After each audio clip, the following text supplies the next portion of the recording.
Florida's Surgeon General is calling on the U.S. Department of Health and Human Services to get out of the way and allow states to acquire more monoclonal antibody treatments. As News Channel 7's Jake Stofan tells us, the move comes as daily COVID cases reach record highs across the country.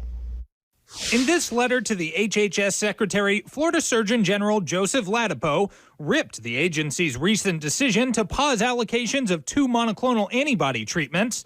The decision was made after some evidence suggested the treatments are ineffective against the Omicron variant. What our Surgeon General is doing is asking for potential treatments that don't work. State Representative Anna Eskamani notes there is one treatment that seems to hold up against Omicron. There is a third treatment that we do need to see expansion of, and I know the federal government is working on that. But CDC data shows more than 20% of cases in the South are still from Delta. Ladapo argued in his letter the other 2 treatments shouldn't be completely off the table. An HHS spokesperson told us the federal government never stopped shipping antibody treatments to Florida.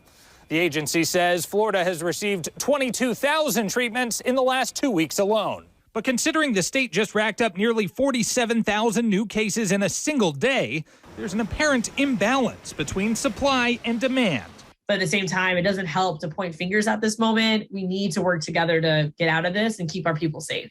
However, Eskamani says the state should put its focus on promoting vaccines, boosters, and increasing testing. But none of that is happening. Instead, the governor is blaming Biden on antibody treatments that we don't even know if they're effective with Omicron. If you're seeking monoclonal antibody treatment, you can find a provider near you at floridahealth.gov. Reporting from the state capitol, Jake Stofan, News Channel 7.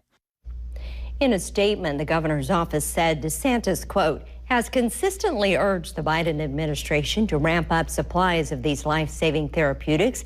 And several months ago, he warned of a possible winter surge of COVID throughout the country. It's disappointing that the federal government has not heeded this advice and has neglected to promote treatment options at every turn.